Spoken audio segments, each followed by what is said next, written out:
Alright guys, good morning everyone. Magandang buhay po sa ating lahat at magandang araw po sa ating lahat. Okay, magandang buhay po and welcome to my YouTube channel and welcome back again to my vlog. Yahoo! Okay guys, nandito po kami ngayon. Papaalis po kami ni Pop Pigs. Okay, at nakakarga po ang aming mga kagamitan. Kami po ay pupunta sa San Isidro, San Luis, Pampanga, Camino. Okay, kami po ay gagawa ng isang single door refrigerator. Ang problema ng aming gagawin ay sira po ang kanyang condenser, butas. Kaya magpapalit po tayo ng condenser. Ayan, okay guys, dala na po namin ang condenser guys. Okay? How to change condenser for refrigerator. Okay? So yun guys, samahan niyo po ako. Let's go! Yahoo! Let's go guys! Tara! Okay, sakay na po ako sa aking service. Alright guys, yan. Yahoo! Sana po kami guys kung saan kami ay gagawa ng refrigerator. Okay?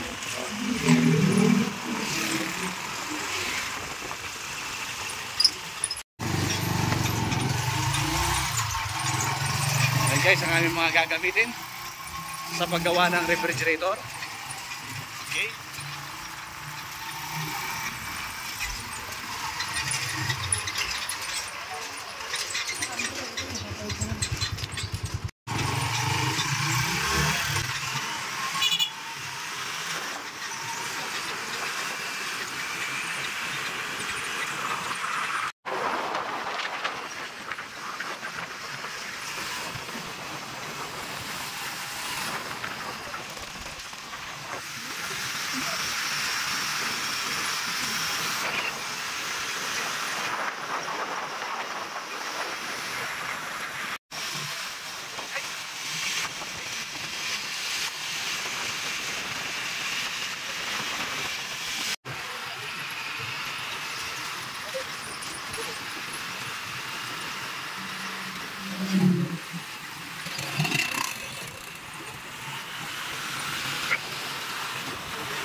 Guys, papasok ko na kami ng San Isidro, San Luis, Pampanga.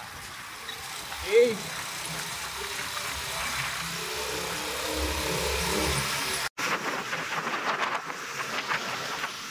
Okay guys, papasok ko na kami ng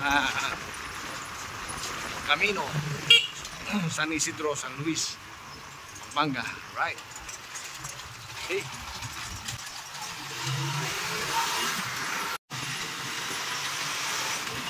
Okay guys, malapit na po tayo sa bahay ng may-ari ng refrigerator na ating gagawaan, no? So yun guys, at nandito na po tayo.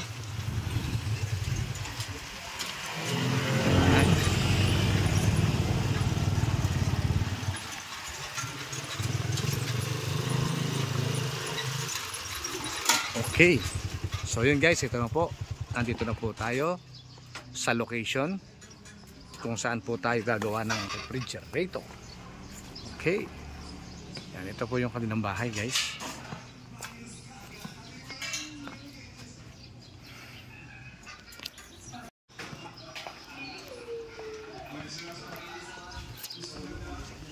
Guys, kami guys. So yun po, nandito na po tayo guys sa location kung saan ang ating gagawaan ay nandito guys. Sir, good morning po. At gagawin na po natin yung refrigerator nyo sir. Kain tayo. Kain tayo. Okay. So ayan po yung guys na condenser na kakabit natin, no? Inaayos na po ni Pop Mix. So hello po madam. Ito po yung may-ari, guys. Ayan, si Madam. Ano pa pangalan nila, Madam? Merly Hernandez. Ayan po ang may-ari po ng refrigerator. Ayan. So guys, ito po yung gagawa natin, no? Ayan po. Wala po siyang condenser. So ang problema po nito guys ay nasira po yung kanyang condenser sa body, yung po na naka-indicate sa body. So ang gagawin po natin to dito guys ngayon ay maglalagay na po tayo ng condenser dyan sa may likod na refrigerator. So yun guys, nandito na po yung rep sa labas. Sinusukot na po ni Pop Migs. Yan, ganyan po magiging forma niya guys, no? Okay. Yun. Sakto. So yun guys, magkakaroon na po siya ng condenser sa kanyang likuran. Ganito po kasimple guys ang pagpapalit ng condenser. Kapag po pinatay natin yung condenser sa body, yung naka-indicate, pwede po kayong maglagay dito sa likuran. Ayan. Yan. Hindi, dito lang. Okay guys. Ikakat na po ni, baba mo ng konti. Ikakat na po ni Pop Mix. Baba mo ng konti. Yung kanyang condenser. Ayan. Sa mga gusto pong matuto, sa mga baguhan na nagsisipag-aral pa lang, punta lang po kayo sa Lazaro RAC vlog, no? Marami po kayo matututunan. Okay? Ayan guys. Sineset up na ni Pop Mix kung paano ilagay ang ating condenser for refrigerator. Ayan. So nililinis muna. Make sure guys, no? Kapag tayo po ay gumagawa ng refrigerator, make sure na malinis po. Lilinisin po natin ng maigi ang kanyang mga piping. Okay? Bago po tayo magputol, liliyahin po muna natin sila para pag naghinang tayo, dikit na dikit po yung hinang natin. Yes. Okay. So ayun guys, no? Kung wala po kayong pang swagings, no? Yung mga swaging pants kung tawagin, guys. Okay? Halimbawa po, 316 to 316. And then meron po kayong 1/4 copper tube. So kukuha po kayo ng 1/4 copper tube para meron po kayong pandugtong. Ayan, okay? Ayan ang magiging yan. Para hindi na po kayo magpi-flare or magsuswage, no? So yun po, ayan, nakakabit na siya. And then ikakabit po natin yung condenser ngayon. Ayan, no?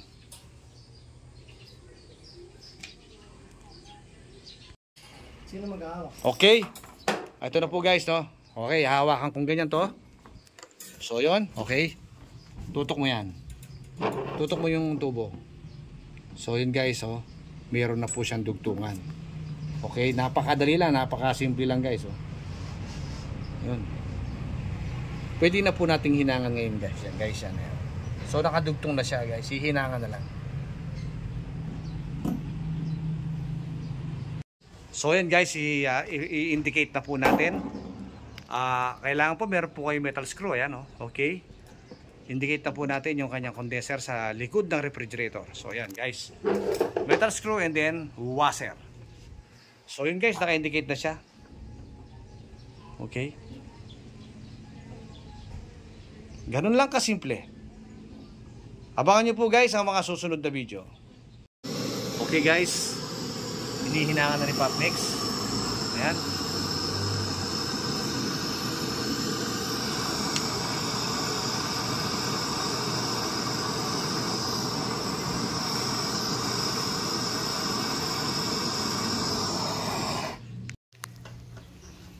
So ayan guys, pagkatapos po nating hinangan, ipaplasing po natin yung kanyang condenser. Make sure na wala siyang dumi. Okay? So yun, I-check din natin yung mga hinang natin. And then i-check po yung mga hinang na pinaghinangan kung may leak ba yan. Yun.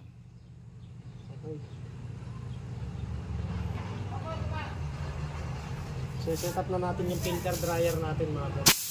Okay. So yan, pagkatapos yan ay lalagyan na po natin ng filter yan, filter, at and then para yung nag-uugnay sa capillary and then sa condenser, okay? Linis siya guys. Okay, walang dumi yung condenser natin, meaning wala na po tayong ipaplasing na condenser. So yun guys,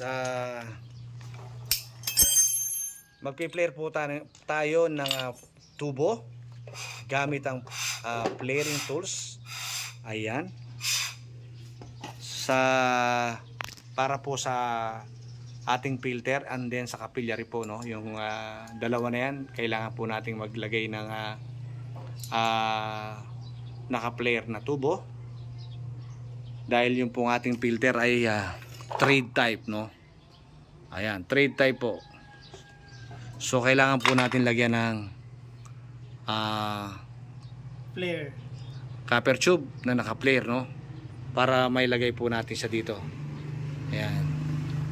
Okay?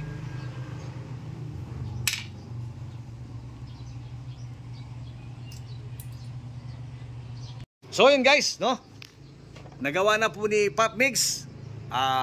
Ito guys, oh. So yun, magpi-flare ka lang. Ayan, ayan, naka-flare siya, di ba? Okay, para yung kanyang flare nut ay meron siyang kapitan, no? So yun guys, ilalagay mo lang dito ya sa dudugtong mo lang. Oh, yan, okay. Hindi mo na kailangang mag-swagings. Okay? Hindi mo na kailangang i-swage. Ayan, no? Ayan na, guys. Nakakabit. Ihinakan na lang yan and then yung capillary. Yan. Diyan po natin ilalagay yung filter niya. Tapos magre-ready tayo ng So yung ating charging line, ano? Gagamit po tayo ng capillary. Ayan, ayan, meron po tayong access valve and then wag po nating ida-direct, no? Pero yung iba kasi dina-direct nila yan kasi pabilisan lang ng kamay, no? So kami hindi. Ang gagawin namin diyan, kanya-kanya naman talaga ng ng diskarte, no, guys, no? Gagamit tayo ng capillary. Ayan, hawak-hawak ni Pop Mix yung capillary. So yun guys. Ayan, gagawa tayo. Gagawa tayo ng charging line.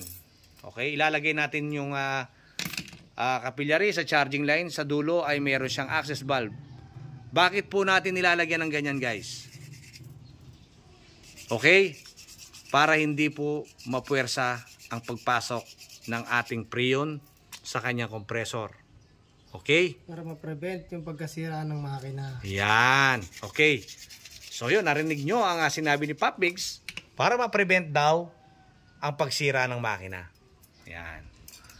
Makokontrol natin yon. So hindi siya mag-iinit at hindi mabibigla ang pagpasok. So yan guys, so ayan, okay. Nilalagay na ni Pop Mix yung kanyang yung ating charging line. So ganyan lang kasimple guys, oh. Access valve. Okay. Malinis, di ba? Okay. Ayan, yung capillary ay pinasok doon sa tubo and then pinitpit yung tubo. Ganon din dito. Ayan. Hihinangan na lang po yan guys, no? Okay. Sa mga nag-aaral po, mas better ito. Kasi siyempre bagito pa lang po, no? Para hindi po mabibigla yung pagpasok ng ating freon sa kanyang kompresor. Maiiwasan po natin guys ang pagsira o pagkakaroon ng mild defect ng ating kompresor. Okay? And then hihinangan na po ni Pop Mix gamit ang ating butane torch. Ayan. Okay. Zoom mo, zoom. Tutok mo, tutok.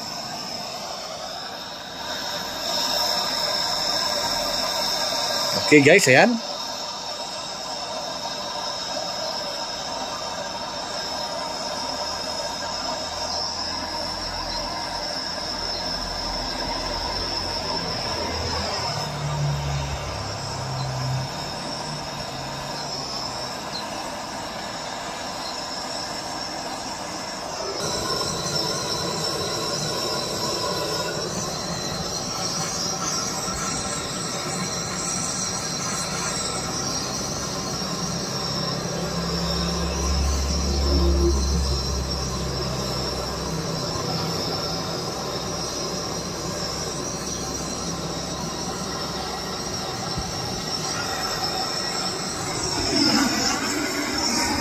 Yan, ganyan lang kasimple guys, no?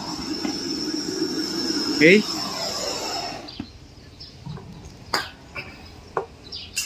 Nahinangan ni Pop Mix yung isang flare nut sa condenser and then sa capillary. Tapos na po yung dalawa guys.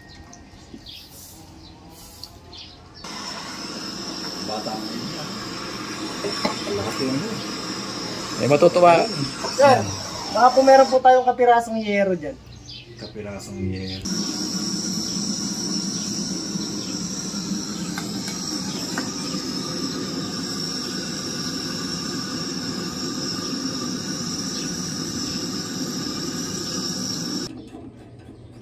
Ayan guys, sunod na po nating gagawin ay magse-self-flushing na po tayo. Okay, i-connect na po natin yung kanyang filter. Ayan. Ayan, kukonect na po tayo natin filter doon sa kanyang capillary. Okay. Make sure na meron kayong flow refrigerant ha. Flow. Huwag mong pasok yan, lagyan yung flow.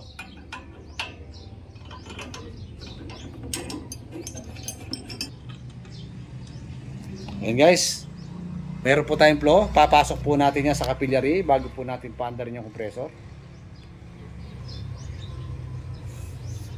Ayan.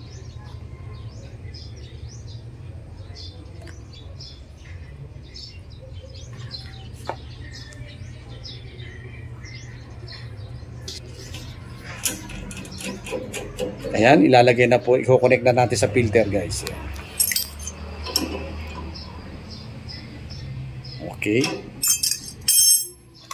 Saka po natin papaandarin yung kanyang compressor. Ito po ang tinatawag na self-flushing, no? Ayan.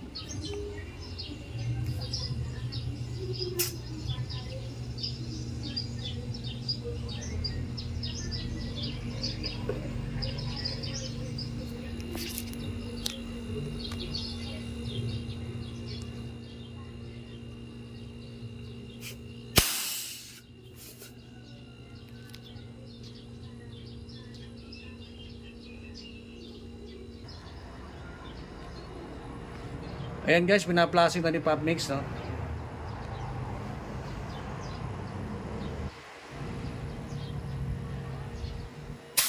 Yan, walang dumi. Expect na po natin kapag basal ang isang refrigerator ay hindi pa siya magkakaroon ng dumi sa kanyang mga piping. Hindi siya masyadong marumi. Dahil lang naging kaso nito ay sumingaw lang po ang kanyang tubo. Yan. Okay lang. Okay, wala pong dumi guys. So, isasara na po ni Pop Mix ang lahat ng mga naka-open pipe para makapag-recharging na po tayo guys. Abangan nyo po guys ang mga susunod na video. Yahoo! Ito po, gumawa tayo ng maliit na connecting link. Yan guys. Connecting link para mapagdugtong. Ano size yan? 316? 316 and then 1/4 copper tube. Yan, papasok lang natin yan sa magkabila. Yan. Magiging connecting link niya para hindi na tayo mag-flare. Kasi pag wala kayong pang-flaring, ganito yung choices na pwede nyo magawa. Yan. Narinig nyo po ang sinabi ni Pop Mix. Okay guys? Ihinangan na po niya ngayon yan. Sa mga baguhan at hindi afford ang MAP gas, pwede naman po kayong bumili ng butane torch. Ayan, yung gamit ni Pop Mix. At saka butane gas. Ganyan lang po kasimple guys ang paghihinang. At hindi na po natin kailangan bumili ng MAP gas ngayon dahil meron na po tayong pamalit. Kagaya ng butane gas and then butane torch. Kalimitang makikita nyo to guys sa mga hardware. Ito po yung ginagamit guys ng mga gumagawa ng mga keso de bola. Ayan. Ito ginagamit sa ano to, mga camping stove. Yan. Yeah, sa mga camping stove. Yan ang mga napaka convenient gamitin. Okay guys, simple guys.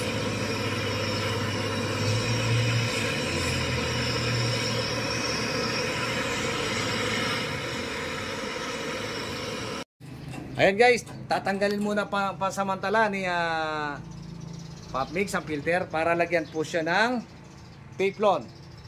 Make sure guys, huwag niyo pong kalimutan maglagay ng teflon sa ating filter para maiwasan ng pagkaroon ng singaw or leak. Ayan, tutok mo. Yan. Kapag ka po maglalagay kayo ng teflon sa thread niya, dapat po nakaayon po sa ikot ng thread yung paglagay natin ng teflon. Yes! Ayan, para hindi po sumalungat kapag hinigpitan natin.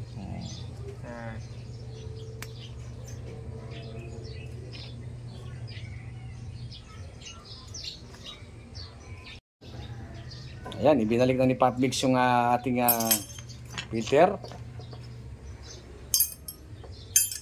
Ayan.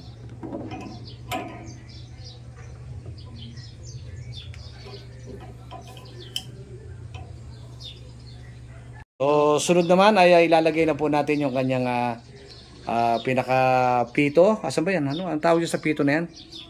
Valve. Pinaka-valve Ng kanyang ng kanyang access valve, no? Ayan. Ayan, guys. Tapos, Okay. kukonekta na natin ang ating Ilalagay na po yung kanyang gauge manifold. Ilagay mo sa kulay blue.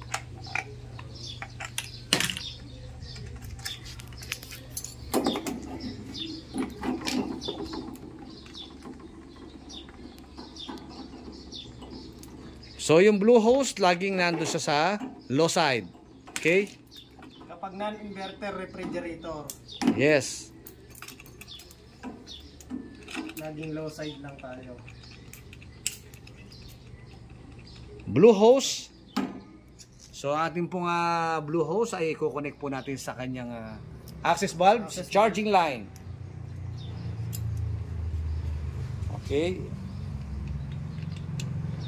Ang ituturo ko po sa inyo ngayon ay kung paano mag self vacuum. Hindi kung wala po kayong vacuum pump, ganito lang po kasimple ang mag self vacuum. Okay? Ang yellow hose natin ay i-connect po natin sa Freon tank. Ayan, sa Freon tank. 134A.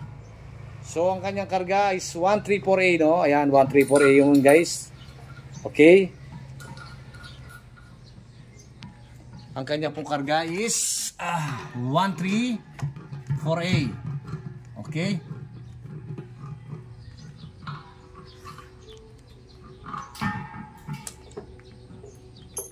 Hey, Okay, so naka-set up na po ang lahat. So maglalagay pa rin tayo ng floor refrigerant para kung may konting moist or dirt yung ating capillary ay matunaw niya, no? Okay, makadaloy ng maayos ang ating refrigerant at ang ating Freon, okay? Yan. kung simula na tayo mag-vacuum. So make sure na ang ating gauge manifold ay parehong nakasara yan. Kapag self-vacuum. Kapag self vacuum ay lagi nakasara ang ating gauge manifold. Okay, ang kanyang valve, no? Sasaksak na natin. Pakita mo to pagbaba nito. So yun, okay. Sasaksak na po ni Pop Mix. Yan. Ayan, bumaba na po ang ating gauge manifold. Ayan. Bumaba na po siya, guys. Ayan, habang bumababa siya, ito naman ang capillary niya. Okay, papasukan ulit natin siya ng floor refrigerant, okay? Tutok mo. Sige, naka-zoom. Okay. Okay na.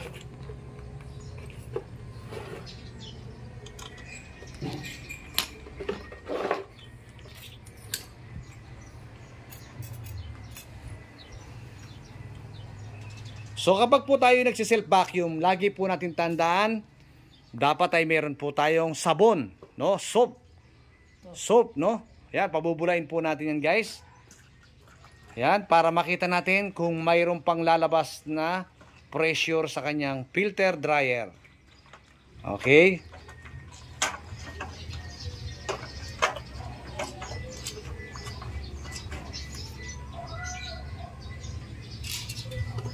So yun, lumolobo meaning meron pa siyang hangin sa loob. So kailangan walang lumalabas na ganyan, guys, no? Kapag po yan ay wala na pong lumalabas or konting-konti na lang, pwede na po natin siyang kargahan. Okay? Pagka po kasi may pressure, meron siyang pressure sa kanyang mga tubo, ay hindi po lalamig ng maganda ang ating refrigerator. Okay guys, tingnan natin ngayon kung meron pa siyang bulang lalabas. Wala na guys. Hihigop na siya guys. So meaning guys, Vacuum wala na, vacuum na po siya guys, no? So anong gagawin natin guys? Magkakarga na po tayo, i-open na po natin itong kanyang preyon. Okay, and then, para pumasok ang ating liquid refrigerant, kailangan po ay ituwad natin. Aray ko! Ayan guys, kailangan po ay nakatuwad ang ating preyon tank, no? Yan, pawalan na natin. So ngayon, papawalan na tayo. Ayan, ganyan lang po kasimple, no? So ayan guys, kapag bumubuga na siya, ayan, naka-pressure na po siya, nakapasok na po ang preyon. I-unplug po natin ngayon yan. Kasi kapag lumalabas na po sa tubo, yan, okay na, naka-unplug na po siya. Inalis na po natin sa pagkakasaksak. Pwede na po tayong mag-fix. Okay? Sasara na po natin yung tubo. Ayan guys, ganun lang kasimple ang mag-self vacuum. Meron lang talagang konting matatapon sa ating preyon, no? Hindi natin maiiwasan yan. Ginawa natin ito para lang po doon sa wala pang mga kumpletong kagamitan na walang self vacuum, walang pang vacuum. Para lang po matutunan nyo kung paano mag self vacuum. Ayan, okay guys. So meron po siyang karga dito ngayon ay 60 PSI, no? Standing po yan guys. Standing pressure niya. Yan po ang ating standing pressure ngayon ay ang standing pressure po niya is below 60 PSI, no? Below. Okay? Kahit po ilan. Basta meron po siyang standing pressure. Pwede na po tayong mag-test leak ngayon. Yan. Okay guys? Sunod natin gagawin ay magte-test leak tayo. Kapag ipasok na po natin ang preyon, titingnan po natin ngayon yung ating mga fittings or pinaghinangan kung may singaw. Okay? So yan guys, walang singaw, no?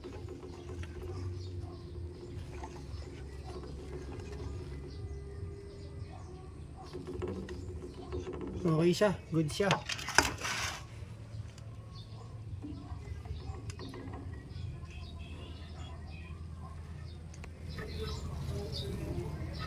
Okay, sa charging line. Tingnan mo mabuting charging line natin kung may singaw ba yan. Wala yan. Okay guys, Yahoo! Success, no? Ganun lang kasimple guys. Kung paano mag-recharging at kung paano mag-palit ng condenser sa refrigerator. So yun guys, abangan nyo po ang pagtatapos ng ating video. Guys, bago po natin isaksak, ilalagay na po natin yung kanyang chiller, yung kanyang drain chiller. Alright. Okay. Yan guys, oh. Parang walang nangyari, no? Parang basic. Napakasimple lang guys. Panoorin nyo lang po ito guys, no? Sa mga baguhan. Lagi kong sinasabi sa mga baguhan. Yung po mga datihan kahit hindi na po natin naturuan, sigurado mas magagaling pa sila sa atin Di ba? Okay, saksakan natin. Okay, guys. alright. Para the moment of truth. Okay. The moment of truth. Okay na. Ayan na, okay. Okay, yung gauge. Sarap mo dito. Then guys, bumaba na ang ating gauge manifold. Sa pagre-recharging naman po guys, ay meron po tayong dalawang klase ng pagre-recharging, no? Yung pong gauge manifold ay hindi po tayo pwedeng dumipende kung gaano ang sukat niya, no? So, meron po tayong suction line. Ayan. Hahawakan po natin yung suction line. Kung siya po ay umiinit o lumalamig. Kapag po yan ay nagkaroon na po ng konting lamig, okay na po noon. Pero sobra pa rin yun. So, kailangan lagi po tayong sakto, no? Hindi po natin kailangan pagiluhin ng suction line, no? So, dito po ay hindi po pare-parehas kasi ang pare-parehas ang karga ng refrigerator, no? Hindi po pare-pareho yan. So yan, mainit na po ang condenser natin, no? So titimplahin po din po natin. Huwag po tayong laging dumidepende sa gauge manifold, no? pwede po tayong dumepende dyan kung kabisado natin kung ilang PSI ang karga ng bawat isang refrigerator. So meron po tayong suction line. Ayan, ito po, saratin natin to. Kailangan po hindi siya malamig, hindi siya mainit. Okay, kapag po ganon ang ating pong pagtitimpla, meaning okay na po ang karga natin. Stick muna tayo sa 10 PSI guys. Okay. Sasara na natin yung ating Alright. Freon tank. Okay. So magsobra man tayo dyan, pwede tayong magbawas, no? So papapasukin ko na po yung nasa loob. Sa hose. Para hindi po nasasayang yung ating Freon, no? So yun guys. Okay. Mainit na siya, no? Siguro po guys, tatapusin na natin ang ating video. Okay. Tingnan muna po natin ngayon guys yung kanyang evaporator kung lumamig ba. Okay. Uy! Lamig Yan, okay guys, malamig na po siya. So, ko-complete na lang po tayo ng karga. Okay na po siya guys. Alright. Okay. So yun guys, approved. And all goods na tayo. Another satisfied customer na naman mga paps. So sa mga gusto pong matuto at sa mga gusto pong pagpagawa, ayan, punta lang po kayo sa Lazaro RAC Vlog. Ayan po, just PM lang po kayo mga guys. Ayan. Thank you. So yun guys, no? Hanggang dito na lang po ang ating video. Okay? Sir Andy. Maraming salamat, sir. Okay. Maghahanap kayo ng dito, sigurado quality, hindi Yan. quantity. Magaling to. Nirecommend ko. Hindi kayo mapapahiya sa kanya. Okay, thank you sir. Nice job, good job. Maraming salamat po sa pagtitiwala nyo sir sa Lazaro Refrigeration and Air Conditioning Services. Okay. Thank you so much sir. 2 thumbs up. Okay, yahoo! Panalo to. Okay. Maraming salamat din po sa inyong may bahay na si Madam Merly Hernandez. And then si Sir Andy Hernandez. Yung tunay niyong pangalan sir? Adrian. Si Sir Adrian Hernandez. Maraming salamat po sa inyo po pagtitiwala sa Lazaro Refrigeration. God bless. So yun guys, maraming salamat. Hanggang dito na lang po. Magandang buhay po sa ating lahat and thank you for Yahoo! Thank you.